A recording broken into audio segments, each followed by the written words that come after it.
Hi, it's Devon Michael from Retirement Wellness SA. Now, I want to welcome you to the first video of this series. And this series is specifically designed to help you save money on your life cover. So in this series, I'm going to be guiding you on what type of benefits you should be taking. For example, death benefits, disability benefits, how much of cover you should be taking.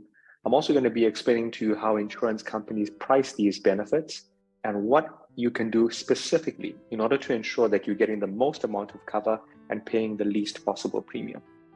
Now, the first 7 videos of this series is critically important for you because these are what I call the foundation videos.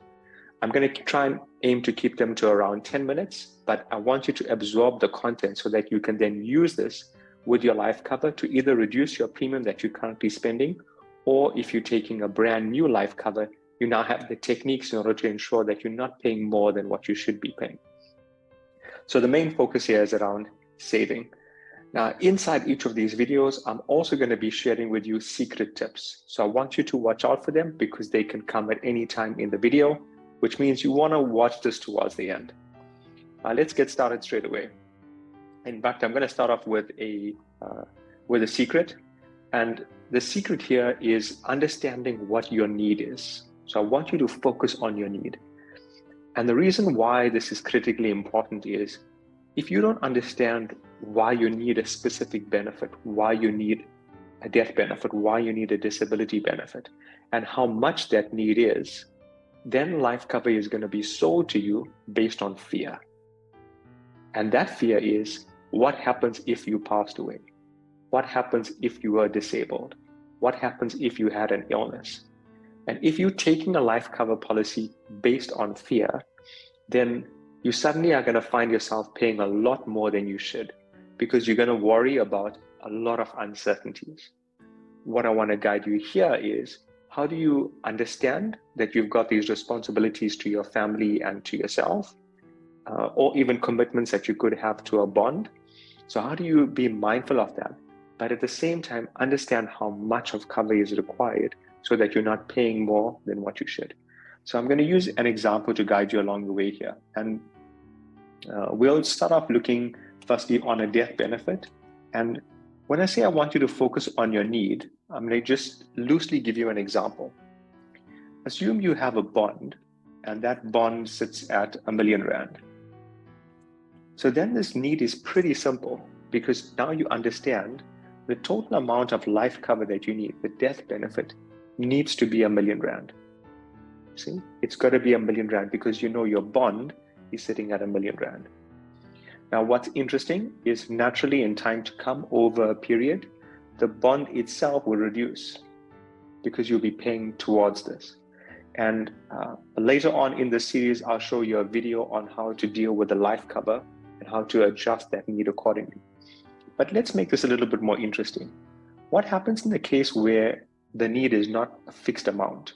Meaning you now want to look at providing stability for your family, right?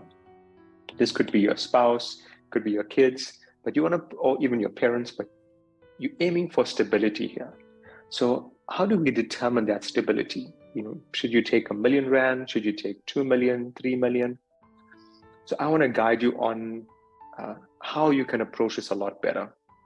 Now, usually the insurance companies have what's called needs analysis, but sometimes that can be extremely confusing to understand. So I want you to post a comment below to let me know if this particular aspect helps you a lot better with understanding how to price this. Now I'm going to use an example that let's assume your earning is 10,000 a month, just to make my math look easy. And we are now assuming that your monthly expenses are 10,000. So what you want to focus on is how much does your family need when you're not around? And ideally, you want to start off looking at expenses. So let's assume in my example, the expenses work out to 10,000. Now, the next step is we want to get this to an annual amount. So we are multiplying that by 12. And you know that is working out to 120,000. So that's what you need for a year. Now, the next step is pretty key. And this is trying to identify how long you need that particular amount of cover. Again, there are multiple ways to do this. If you have a spouse, and let's assume in my example that your spouse is 30 years, and you want to provide cover for your spouse, let's say until your spouse gets to retirement age. And let's assume that that is at age 60, which means there is a 30-year gap here. So your spouse is age 30 right now, has 30 years to get to age 60. So coming back to the example, because we've calculated this 120,000, it's a yearly figure. You now simply have to take that 120,000 and multiply it by the 30 years that this is required for. Because we know that your spouse is needing that over that period. Now, naturally, this could change based on your lifestyle, but you sort of have an idea how to get the need here. So how I've determined this is very, very basic, because what we've not taken into account is that expenses will increase every year. But this sort of gives you a framework. It should give you an understanding that we're not going to guess the amount of cover that's needed. You want to have an understanding as to how you come to that cover amount. I want to give you another secret tip here. So out of this 3.6 million, it does not necessarily mean that all of it is going to be funded by way of the life cover, by way of you taking out a life cover policy for 3.6 million. There are other ways in which you may already have cover, and I'll cover that in future videos. So quick recap, if your spouse is 30 and you've got 30 years to get to a retirement age, then you know this is the length of time. Now, what happens post-retirement age? Ideally here, there should be some form of savings for you, and that savings is in I'll call it your retirement savings. You could have a retirement annuity, there could be a pension fund or a provident fund, or your spouse could be saving towards a retirement savings, which means your need only lies from now up until the spouse reaches retirement age. Beyond that need, whatever money is saved for retirement should then be enough to propel going forward. Now, naturally, it depends on your set of circumstances in order to determine whether you need more or not. Let's change this up slightly, and let's say there's no spouse, and we'll say that you have just kids, and you now want to fund this. Again, I'll use an example to say that your child is 10 years old, and you want to fund up to age 25. So you want to have that term in mind, or you choose a term specific to you. I'm using 25 because usually at that time, chances are your child's not only completed primary, tertiary studies, but also your university studies as well. So inside here, you'll see the window period that we have is now 15 years.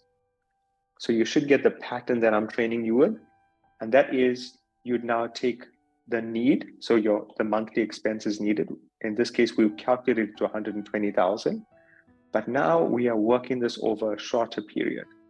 So you'll still take your monthly income, 120, you'll calculate the figure that's appropriate to you, and we multiply that by 15 years. In this case, it's 1.8 million. Bearing in mind, I haven't taken into account inflation, but again, in this example, if you have cover for 1.8 million, is that meaningful for you? Looking at this, so if this was your set of circumstances, is it meaningful for you now, understanding that you have this amount of cover to take out? If you have a bond to settle, as well as you want to ensure that you're covering, let's say, your kids, then in this case, you want to then start to add. So you're going to add in your amount of bond need, which is R1 million, together with this figure. So which means in my example, it's now 2.8 million that you need to provide cover for. And on 2.8 million, you can always break this down into $1 million and 1.8 million. I'll share with you how to do that in a future video. If it's just your spouse that you're protecting as well as the bond itself, then again, same example, you're gonna add $1 million here to what you're seeing here, the 3.6 million, and that's now 4.6 million. Now, just as how we've done this need for death, you want to move on to the same for disability. The difference here is if there's a disability, you not only have to finance your family, but you also want to finance yourself. So you want to look at what the expenses that you need to cover yourself as well as your family. Chances are you're going to need more than this figure that we've calculated here. See? Because in the case of death, you're not in the picture, so it's one less person. So the expenses can be a little lower. But in the case of disability, you're still there, which means you still have to take care of your family. And in addition to that, you've got to take care of yourself. So chances are, again, using my example, you're still going to work with the expenses. But if the expenses again work out to a little more, let's say 15,000, you now are taking this and you're multiplying it over a period. The period I like to use is, again, to take you up to retirement age, because when you stop working, then you want your retirement capital to start paying you an income. So using an example, if you are 30 right now and you're retiring at 60, you sort of have a 30-year period with which to provide cover for. And again, using the example, you see, you first of all multiply this by 12 months. That gives you 180,000. You can always repeat this video to get the math correct if need be, but just understand the principles of what I'm sharing with you. 180,000 over a 30-year period, and that works out to 5.4 million. So you'll see generally your disability should be a bit higher than your death benefit because you're catering for yourself as well as for your family. Yeah. But in this example, or the main feature for this particular video of the series is to help you to understand your need for taking it out. So you always want to focus on what it is that you require. And lastly, to end off, I want to share with you, how do you deal with this when you are now focusing on illness or dread disease? So on illness or dread disease, you want to start to identify, again, from a need perspective, what would be required. Remember your medical aid, if you've got that, should cover all your medical bills. What are things that you need over and above that? Meaning, do you need to make changes to your home? Do you need to make changes to your lifestyle? Would you need a caregiver?